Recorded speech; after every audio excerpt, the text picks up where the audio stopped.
Hi students, this is your Jhansi ma'am.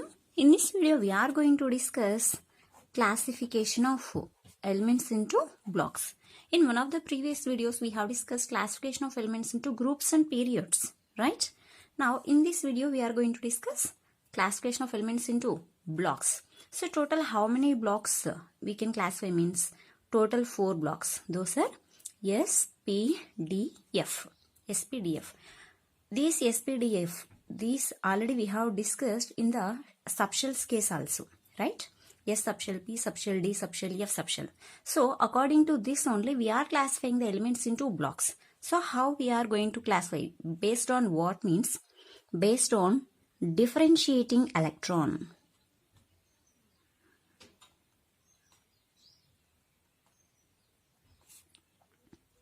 Based on differentiating electron, we can classify the elements into total 4 blocks. Those 4 blocks are S, P, D, F. These 4 blocks we can classify.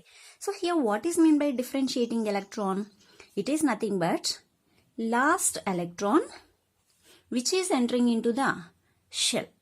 So last electron which is entering into the shell is nothing but differentiating electron. So according to that we are classifying the elements into total 4 blocks.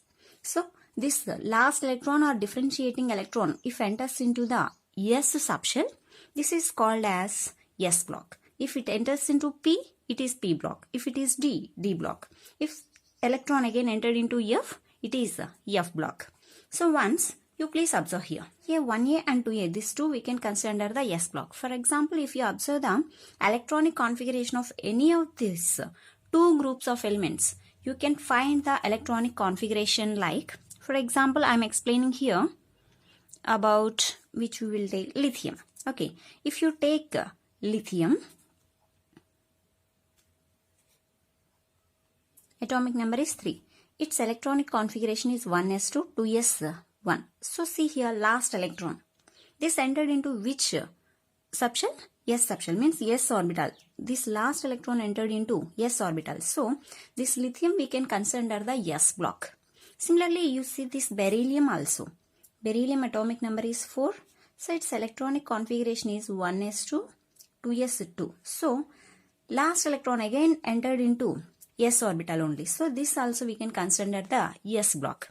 Similarly here, 3rd A, 4th A, 5th A, 6th A, 7th A and 8th A. All these we can consider under the P block. Why? Because once you please take these elements and write their electronic configuration. If you don't know how to write the electronic configuration, already we have discussed in our previous videos. Once you please go through that.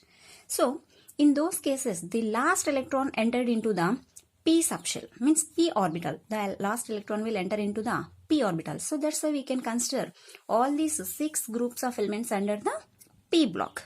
Next. See here from 3B to 2B.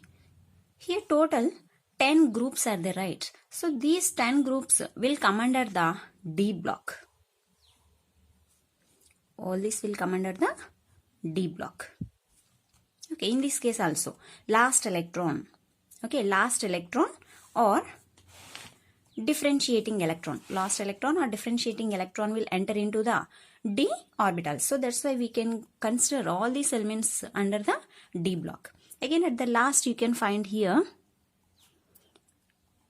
bottom of the periodic table. Again you can see this. We have already discussed in the classification of elements into groups and periods. In that we have discussed all these elements we can consider the F block because the differentiating electron enters into the F orbital or F subshell. So that's why we can consider all these under the F block elements.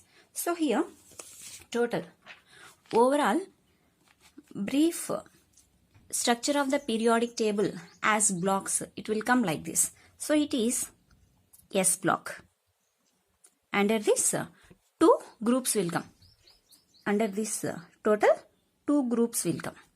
Already we know the capacity of S orbital is 2 electrons. So when the first electron will enter into the S orbital, it is 1 group. When second electron enter into the again S orbital, that is the second group. So total 1 and 2 groups will come. It is based on the capacity of the S orbital to hold the electrons. According to that only we have the number of groups in each block. So in S, 2 electrons is the capacity. So in S, always you can find 2 groups. P, what is the capacity? Here actually total 6 electrons is the capacity, right? So in P, again total how many groups will come? Total 6 groups will come. So these 6 groups we will consider as P block. So see here, 1, 2 groups in S block. In P block, 1, 2, 3, 4, 5, 6. So total 6 groups in the P block. Why? Because P orbital capacity is 6 electrons to hold. Similarly in D, you can find 10 groups because D orbital capacity is 10 electrons. For F, total here you can find 14, but all we are considering under the 3B group because of their similarity of the elements which they are showing in the properties.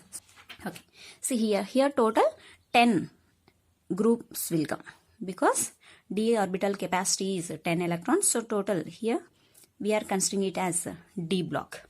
Next here it is F block.